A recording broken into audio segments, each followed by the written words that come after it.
ಇವತ್ತು ಬಹಳ ಸಂತೋಷದ ವಿಷಯ.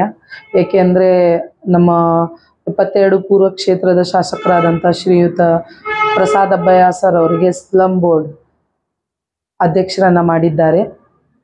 ಇದು ನಮ್ಮ ಪೂರ್ತಿ ಕ್ಷೇತ್ರದ ಜನರಿಗೆ ಒಂದು ಹಬ್ಬದಂದಾಗಿದೆ. ಈ ದಿನ ನಾನು ಸನ್ಮಾನ್ಯ ಶ್ರೀ ಸಿದ್ದರಾಮಯ್ಯ ಸಾಹೇಬರು, ನಮ್ಮ ಮುಖ್ಯಮಂತ್ರಿಗಳಾದಂಥ ಅವರಿಗೆ ಮನಪೂರ್ವಕವಾಗಿ ಧನ್ಯವಾದಗಳನ್ನು ಅರ್ಪಿಸುತ್ತೇನೆ. ಉಪಮುಖ್ಯಮಂತ್ರಿಗಳಾದಂಥ ಶ್ರೀಯುತ DK ಶಿವಕುಮಾರ್ ಸಾಹೇಬರಿಗೂ ನಾನು ಮನಪೂರ್ವಕವಾಗಿ ಅವರಿಗೆ ಧನ್ಯವಾದಗಳನ್ನು ಅರ್ಪಿಸುತ್ತೇನೆ. ಖರ್ಗೆ ಸಾಹೇಬರಿಗೆ, ಸೋನಿಯಾ ಗಾಂಧಿ ಮೇಡಮ್ ಅವರಿಗೆ ಮತ್ತು ರಾಹುಲ್ ಗಾಂಧಿ ಸರ್ ಅವರಿಗೆ, ಎಲ್ಲರಿಗೂ ನಮ್ಮ ಹುಬ್ಬಳ್ಳಿ 72 ಪೂರ್ವ ಕ್ಷೇತ್ರದ ಜನರಿಂದ ಧನ್ಯವಾದಗಳನ್ನು ಅರ್ಪಿಸುತ್ತೇನೆ. ಏಕೆಂದರೆ ಈಗ 3ನೇ ಬಾರಿ ಪ್ರಸಾದ್ ಅಬ್ಬಯ್ಯ ಅವರು, ಇದು 3ನೇ ಬಾರಿ ಹ್ಯಾಟ್ರಿಕ್ ಹೀರೋ ಅಂತ ಹೇಳ್ಬೋದು.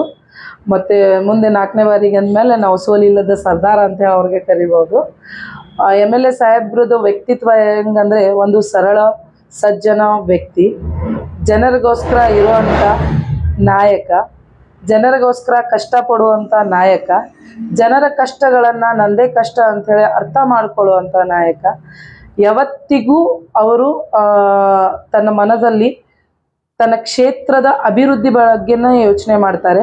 ಅದೇ ಒಂದು ಕಾರಣ. ಮತ್ತು ಚಿಕ್ಕ ಒಂದು ಸಮಸ್ಯೆ ಇದ್ರೂ ಅವರು ಬಂದು ಜನರ ಜೊತೆ ಸ್ಪಂದನೆ ಮಾಡ್ತಾರೆ. ಯಾವತ್ತೂ ಜನರಿಗೆ ಸಿಟ್ಟಾಗಿ ಮಾತಾಡಿದ್ದನ್ನು ನಾವು ಕಂಡಿಲ್ಲ. ಸೊ ಅದೇ ಒಂದು ಕಾರಣ ಇರ್ಬೋದು. MLA ಸಾಹೇಬರು ಈಗ 3ನೇ ಬಾರಿ ಆರಿಸಿ ಬಂದಿದ್ದಾರೆ. ನಾನು MLA ಸಾಹೇಬರಿಗೆ ನನ್ನ ವತಿಯಿಂದ ಮತ್ತು ನಮ್ಮ ಕರ್ನಾಟಕ ಮಹಿಳಾ ವಿವಿಧ ಉದ್ದೇಶಗಳ ಸಹಕಾರಿ ಸಂಘದ ವತಿಯಿಂದ, ಉಡಾನ್ ವೆಲ್ಫೇರ್ ಅಸೋಸಿಯೇಷನ್ ವತಿಯಿಂದ ಹೃತ್ಪೂರ್ವಕ ಧನ್ಯವಾದಗಳನ್ನು ಅರ್ಪಿಸುತ್ತೇನೆ. ಹೀಗೆ ನಮಗೆ ಒಂದು ಸಾಹೇಬರಿಗೆ ಒಂದು ಮಂಡಳಿ ಕೊಟ್ಟಿದ್ದು ನಮಗೆ ಒಂದು ಬಲ ಬಂದಂಗಾಗಿದೆ.